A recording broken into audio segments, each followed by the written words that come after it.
Hai sobat subscriber Sugesti Masbul, jumpa lagi dengan aku Nia di sini, masih di segmen kisah mistis urban legend misteri.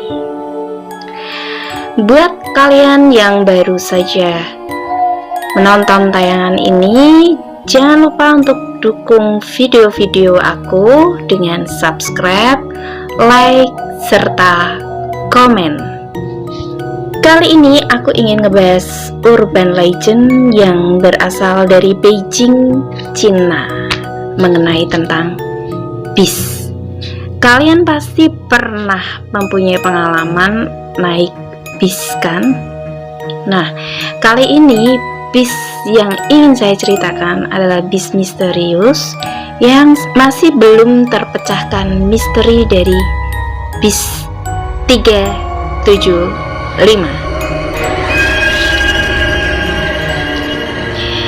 Kejadian ini sekitar tahun 1995 di tanggal 14 November. Malam itu bis 375 itu adalah bis terakhir yang beroperasi. Ya, bis-bis lainnya itu sudah di terminal terakhir. Nah, bis 375 ini adalah bis terakhir yang satu-satunya melewati dari terminal Yanminyan ke terminal Xiangshan.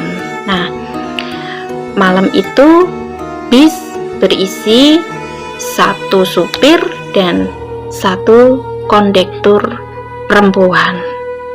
Saat itu bis tersebut ditumpangi oleh dua orang pria duduk di belakang kemudi supir.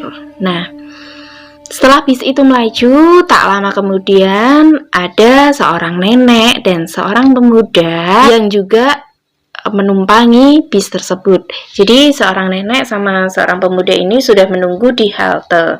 Nah, akhirnya bis 375 pun itu kan tujuan bis 375 itu ke terminal Xiangshan kan. Nah, nenek itu sama pemuda ini udah menunggu di halte itu udah lama, tapi mereka nggak saling kenal, cuman mempunyai tujuan yang sama dan harus menaiki bis yang sama juga. Akhirnya naiklah si nenek sama si pemuda itu, tapi si nenek ini duduknya di dekat pintu. Dan karena keadaan bis itu sepi sekali, karena keadaan bis itu sangat sepi, jadi si pemuda itu memutuskan untuk duduk bersebelahan dengan si nenek ini. Nah, di dekat pintu nih. Nah, jalanlah bis. Sambil jalan, si nenek ini sibuk bermain dengan HP-nya, sedangkan pemuda itu antara ngelamun dan ngantuk. Dia menutup matanya sambil dia itu menyenderkan kepalanya di sandaran bangku bis tersebut.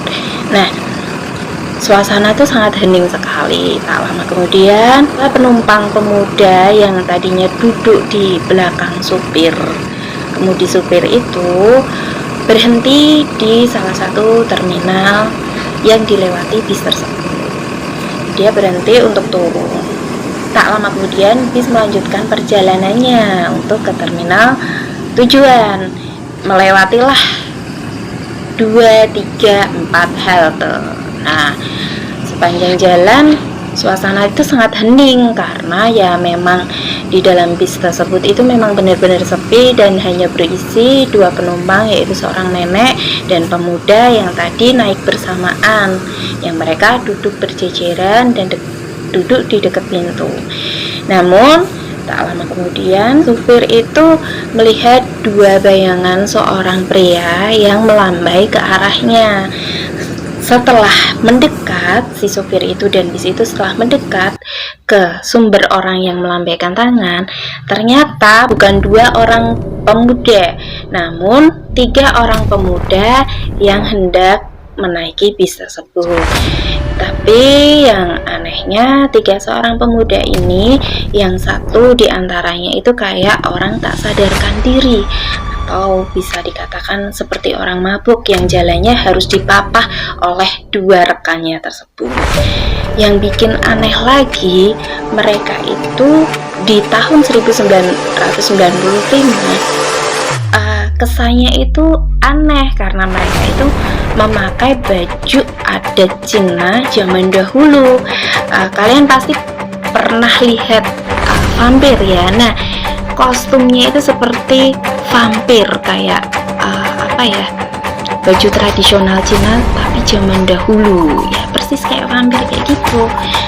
Mereka bertiga itu naik bis tersebut tapi lewat pintu belakang. Jadi kan bis itu kan ada 2 pintu, yang satu pintu depan dan yang satunya pintu belakang. Namun 3 orang pria ini memilih ke pintu belakang. Akhirnya mereka duduk. Jadi kan kalian kalau tahu keadaan bis itu kan tempat duduknya itu kan 2, kadang ada yang 3, 2, 2, kanan kiri itu kan 2, 2, dan yang paling belakang itu kan biasanya kan tempat duduknya kan rata, ada kalau nggak 5, 7, pokoknya lebih dari 2 kan, tapi tempat duduknya bentuknya kan merata kayak gitu kan. Nah, bertiga itu duduk persis di tengah-tengah kayak lorongnya bis itu. Mereka itu duduk persis di tengah-tengah lorong bis itu. Akhirnya setelah mereka naik dan duduk, sang sopir melanjutkan perjalanannya. Namun di sini si nenek ini tuh merasa gelisah dan aneh. Kok masih ada di zaman sekarang itu memakai baju tradisional Cina zaman dahulu? Kesannya kok serem banget. Jadi tuh nenek itu tuh gelisah. Sebentar-sebentar dia itu nengok ke belakang, sebentar dia nengok ke belakang. Ya kayak orang nggak tenang, nggak nyaman. Nah, ternyata si kondektur bis ini menyadari bahwa si nenek itu sudah mulai cemas akan kehadiran 3 penumpang aneh tersebut. Akhirnya si kondektor bis wanita itu mencoba untuk menenangkan si nenek. Dia berucap, "Nggak usah takut, Nek. Itu mungkin aktor yang dia itu lupa ganti kostum. Bukannya ganti kostum, malah mereka itu mabuk-mabukan. Lah pulangnya dia terlalu larut malam. Akhirnya begini. Jadi nenek nggak usah khawatir, nggak usah takut, santai aja, Nek. Kan juga ada kita-kita juga." Seperti itu ucap si kondektur bis wanita ini. Namun si nenek bukan merasa nyaman setelah ditenangkan oleh si kondektur wanita, tapi malah semakin penasaran dengan 3 orang pria yang duduk paling belakang itu. Nah, saat itu tuh memang suara itu hening sekali. Hanya suara angin malam, suara mesin bis. Jadi kayak suara itu mencekam banget. Tidak ada aktivitas dan jalanan pun juga sangat sepi saat itu. Nah, tak sengaja saat nenek menengok ke belakang, itu tuh ada angin kenceng yang arahnya itu dari pintu bis belakang itu menerpa orang pria ini, sehingga baju bawahnya itu kan menyingkap tuh. Nah, nenek mencoba untuk melihat karena nenek itu kan penasaran. Ternyata nenek itu kaget, sempat shock, namun tetap mencoba untuk menenangkan diri dan mencari akal, karena apa yang dilihat nenek itu sangat menyeramkan. Akhirnya si nenek itu berteriak. Saking gak kuatnya si nenek ini berteriak.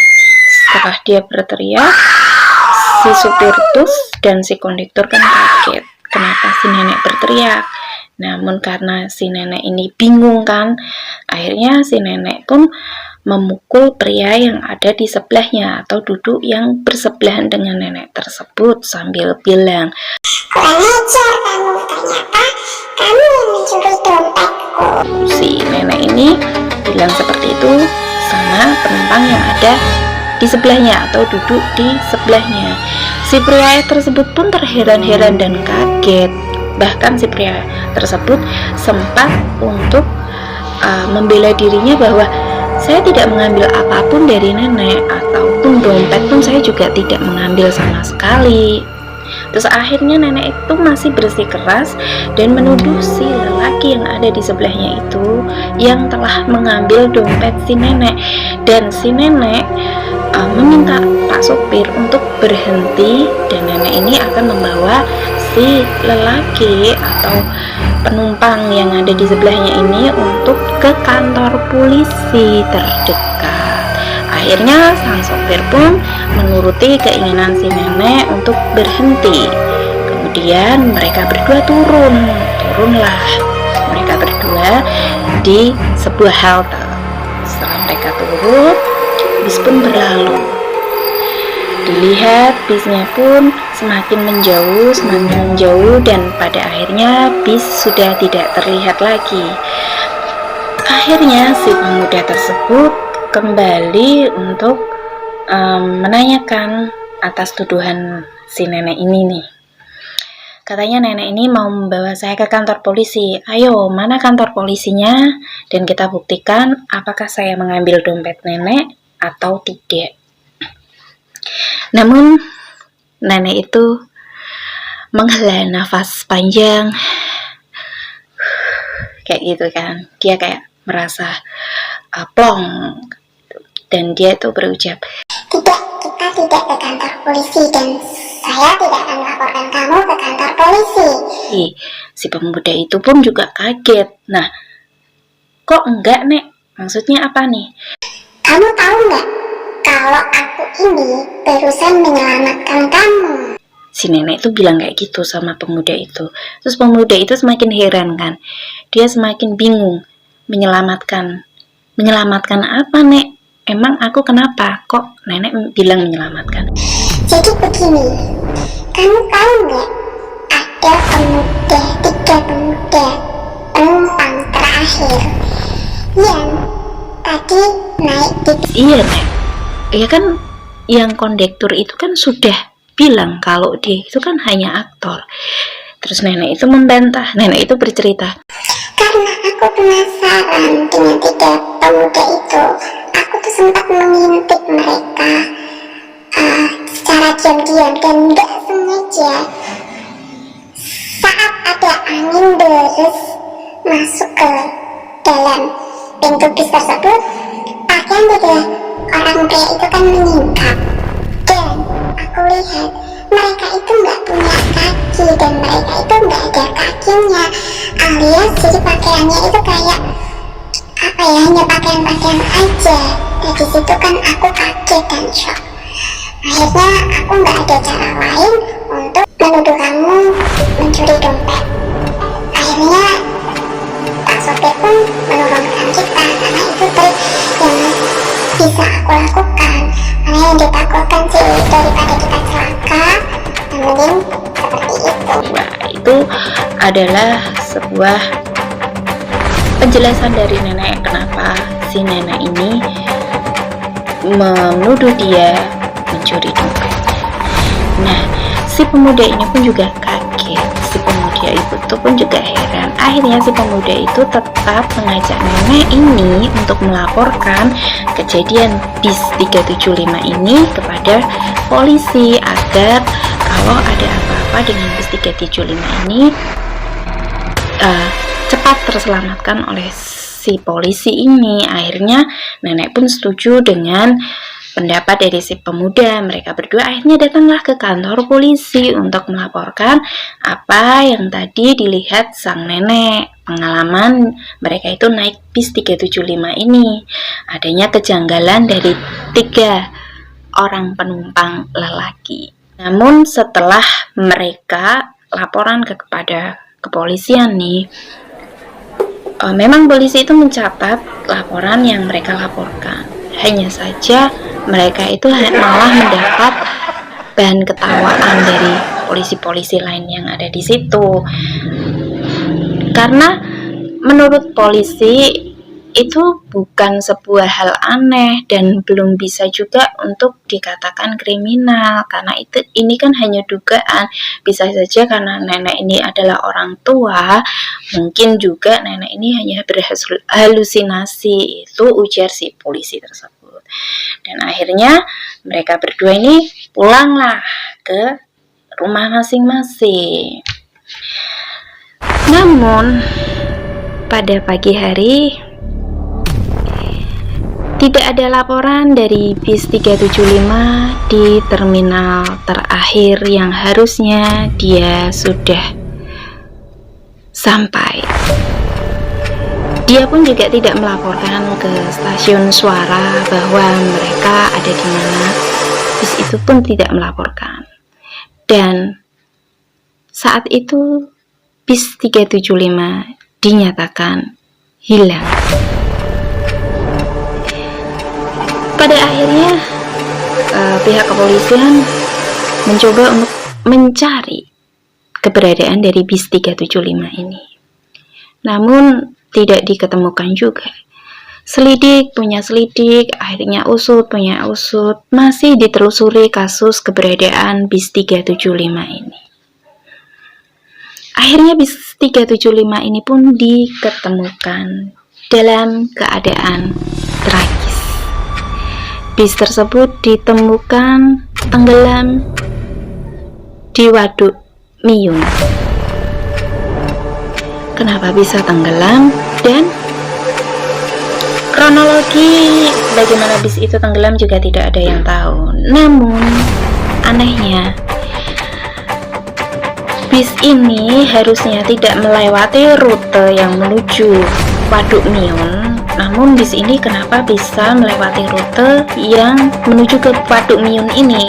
Rute mereka itu beda antara terminal terakhir yang harusnya bis 375 ini sudah sampai. Kenapa ini kok malah beda jurusan? Mereka itu malah ditemukan di jurusan yang berbeda, yaitu di Waduk Miyun yang berjarak 100 km. Nggak deket, jauh sekali kan. Itu udah 100 km, itu kan sangat jauh sekali. Bis itu pun diketemukan dalam keadaan tenggelam dan ada 3 mayat yang berada di dalam bis tersebut, yaitu salah satunya mayat si kondektur wanita tersebut, yang kedua adalah mayat sang sopir, yang ketiga masih belum diidentifikasi siapa pemuda yang tewas bersama bis tersebut. Karena menurut pengakuan si nenek sama pemuda itu, saat mereka berdua turun hanya meninggalkan sang kondektur dan sopir dan ketiga penumpang lelaki yang aneh ini. Namun saat diketemukan bis tersebut ditemukan 3 mayat, tapi salah satu mayat pemuda ini tidak diketahui siapa dia. Dan yang lebih tragisnya lagi, mereka diketemukan dalam keadaan sudah membusuk. Akhirnya sang penyidik pun juga mendalami kasus ini, bahwa seharusnya bis 375 ini tidak melewati rute atau jurusan yang sampai ke Waduk Miyun. Kenapa ini kok sampai ke situ? Akhirnya polisi pun menyelidiki lewat CCTV pada hari dimana bis 375 ini terakhir beroperasi. Namun ternyata di CCTV pun juga tidak diketahui aktivitas dari bis 375 ini. Aneh ya. Jadi serasa dia itu kayak melewati rute gaib kemungkinannya. Dan polisi pun sempat terheran, harusnya dari terminal tujuan ke Waduk Miyun ini bensin atau bahan bakar dari bis tersebut itu tidak mencukupi untuk ke Waduk Miyun itu. Tapi kenapa ini kok bisa sampai di situ? Akhirnya polisi pun mencoba untuk membuka tangki bensin yang ada di bis tersebut. Dan mereka tuh sempat terheran-heran saat mereka membuka tangki bis tersebut, yang ternyata tangki bis tersebut berisikan darah. Tim forensik dan tim otopsi pun juga merasakan kejanggalan dari ketiga mayat yang ditemukan bersama bis 375 ini. Kejanggalan itu adalah kenapa mayat mereka ini membusuknya itu lebih cepat harusnya kalau dihitung 2 hari setelah bis ini hilang, membusuknya tidak separah ini. Kenapa ini membusuknya lebih cepat? Dan ini masih menjadi misteri dari tim otopsi dan tim kepolisian. Kemudian salah satu polisi itu ingat bahwa pada waktu kejadian terakhir bis 375 ini beroperasi, ada 2 orang yang melaporkan tentang kejadian aneh di bis 375 itu, yaitu nenek dan salah satu seorang pemuda itu. Akhirnya mereka berdua ini dipanggil kembali untuk diinterogasi kepada tim kepolisian. Namun apa yang terjadi? Ternyata mereka berdua itu seolah sudah lupa dengan kejadian itu. Mereka sama sekali tidak ingat dan benar-benar lupa tentang kejadian bis 375 yang pernah mereka laporkan. Tak lama kemudian, sang nenek dan pemuda yang pernah melaporkan kejadian bis 375 ini, semakin hari itu kesadaran mereka itu semakin menurun tentang ingatan, dan mereka itu dinyatakan gila atau dinyatakan hilang ingatan, kayak frustasi kayak gitu. Jadi mereka itu sudah nggak ingat siapa-siapa lagi, sudah tidak ingat mereka itu siapa juga tidak ingat. Seperti itu urban legend dari Beijing, Cina, bis 375. Apakah kalian pernah punya pengalaman naik bis yang ada kejanggalan? Bisa komen di kolom komentar. Jangan lupa juga untuk di like, share, dan subscribe. Bagaimana menurut pandangan Mas Bu tentang urban legend dari Cina ini, tentang bis 375? Tetap ikuti tayangan Sugesti Mas Bu. Dan akunnya di sini undur diri. Terima kasih.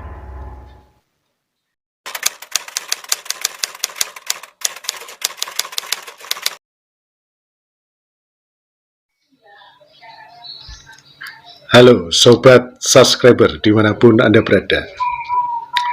Itulah tadi tayangan dari kisah bis misterius dengan nomor 375. Dan kejadian ini terjadi di Beijing, Cina pada tanggal 14 November 1995. Dan memang ada satu kejadian yang memang di sini janggal, di mana adanya